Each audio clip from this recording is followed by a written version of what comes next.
Some women get erased a little at a time, some all at once. Some reappear.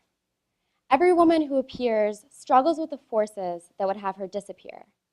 She struggles with the forces that would write her story for her, or write her out of the story.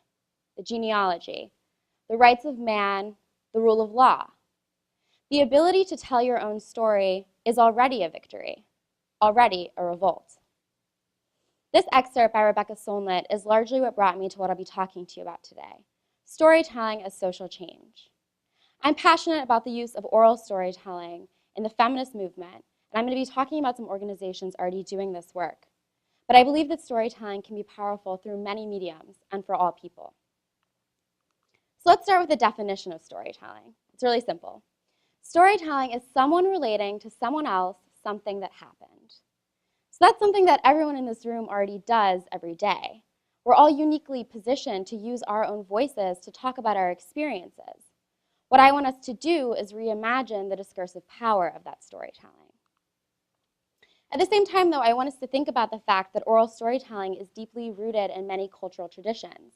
And as it becomes mainstreamed as a tool for activism, it's important for us to be conscious of its roots. I believe, though, that storytelling is a way of imbuing a kind of power that's about resistance through complexity.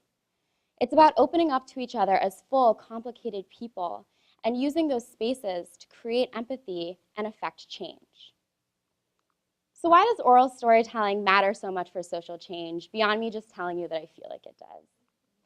We're going to look at feminist standpoint theory, which is explained here by activist and professor Emily Bent, where she says that feminist standpoint theorists have the expressed goal of shifting the other from object to subject.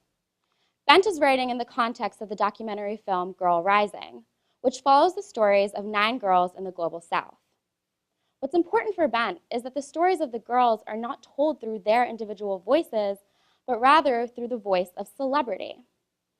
So then the girls are not active subjects with the agency to tell their own stories, but rather become objects whose stories are more compelling in the hands of others. And per feminist standpoint theory, marginalized people will always understand their situatedness, and then they will always have the power to be able to express the oppressions to the people who would purport to be invested in effective change. At the same time, though, I think it's important to recognize that stories have stages of life, and that there might come a time where a story can no longer be disseminated through the voice of the individual teller. What's important then in this dissemination is that the story is still grounded in the voice of that individual, and that they have agency in the way their story is expressed.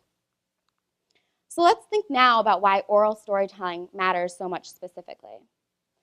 The neuroeconomist Paul Zak, who studies empathy, writes that when you tell a story and make a point, you make an emotional connection. And when you make an emotional connection, you and your story are memorable. That might seem kind of obvious, but Zak is talking about this in the context of his work on the neuropeptide oxytocin, which is synthesized when a listener hears a deeply character-driven story. Oxytocin synthesis is associated with empathy creation. So when a listener has this synthesis, they're more likely to reach out, negotiate, and work towards a common goal. So we can see then how storytelling becomes a way of constructing a consciousness of the self in relationship to a consciousness of the listener. It's a way of reaching out over what might seem like vast differences in an effort to create empathy and affect change. A really compelling study of this was done by Kendall Haven, a storyteller who wanted to think about his life's work. So he went to 43 classrooms, and in these classrooms, the students heard 2 stories. One was orally recited to them, and one was read to them. And then the next day, he had the students draw a picture from one of the stories, whichever one they chose. And 71% of the students drew a picture from the story that had been orally recited to them. What I find so compelling about this is that it shows the way that we internalize when a story feels deeply personal to the teller, and then it becomes deeply personal to us. So I want to talk now about some organizations already doing the work of storytelling as social change. We're going to look through 3 different avenues: community-based change, change through the justice system, and legislative change. So the Sea Change program is an organization that's dedicated to transforming the culture of reproductive stigma. One of the ways through which they do this is their Untold Stories program, where they bring together groups of people from a community and have them talk about their experiences with reproductive health. These experiences could range from having a sexually transmitted infection, to being infertile, to needing an abortion. The ethos of Sea Change is that if one person can leave the room feeling better capable of helping a friend seek health care for an STI, or feeling differently about the morality of abortion, then the work of change has already begun. And this is deeply necessary work, especially given our current political climate. With the latest nomination to the Supreme Court, and with an administration that is deeply dedicated to defunding organizations like Planned Parenthood and making abortion inaccessible, we have to do the work of normalizing our experiences with reproductive health. And this is all very much rooted in the oral tradition of storytelling. The idea is that in telling your story to your community, eventually its impact will move beyond you.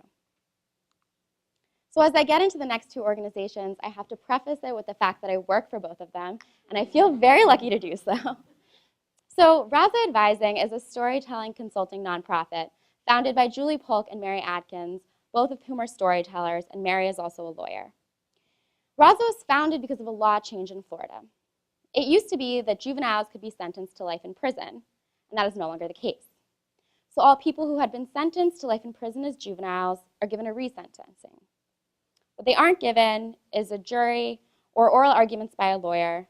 They're given the chance to tell their story to a resentencing judge. What Raza aims to do is to think about the effective methodology of making those stories most persuasive. And this is a deeply feminist goal, especially given the fact that the largest growing group of incarcerated people in the United States are African American women and girls. Raza's work is very much aligned with feminist standpoint theory, and that they understand that people with whom they work are the experts on their own experiences. They might just not have the tools to make those experiences most rhetorically compelling to a judge who hears thousands of stories a year. So Raza aims to give the tools to reframe stories in a way most likely to evoke humanity and empathy in the people in control of resentencing. So as I move into the last example, I want to ask a question. By a show of hands, how many people think that the age to consent to marriage in New York State is 18? Does anyone think it's 17? 16? Does anyone think it's younger than 16? It's 14. Yeah, exactly. In New York State, 14 and 15-year-olds can be married with judicial and parental consent, which is often parental coercion. Between 2000 and 2010, almost 4,000 children were married in New York State, many of whom were girls. At the National Organization for Women, we're working on legislation to end child marriage. And one of the ways through which we do this is the story of Nyla Amin. Nyla was married at the age of 14. She was raped by her husband, she was beaten, and she was kept out of school. And it was only in being kept out of school that Child Protective Services was able to intervene and remove her from her situation. And in the years since, Nyla's been incredibly brave telling her story. She speaks at local events, she writes for publications, she's starting a nonprofit to help other survivors of child marriage.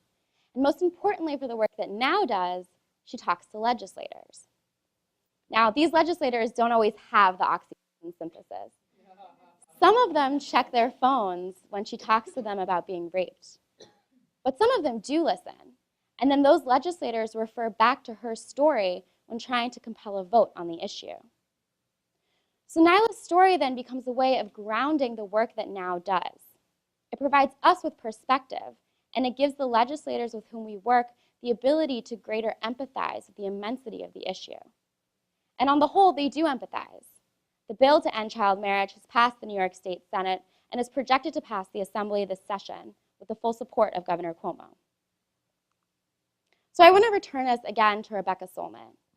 She writes that liberation is always in part a storytelling process. Breaking stories, breaking silences, making new stories. As I said at the beginning of this, everyone in this room is uniquely positioned to use your voices to tell your stories to affect change. And that change might not be Nyla Amin legislative change, though it could be. It might be as local as talking about your experience with abortion to a family member and thus changing their perspective on it.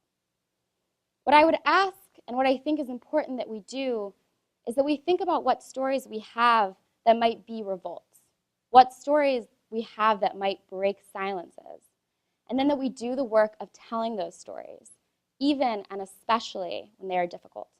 Thank you.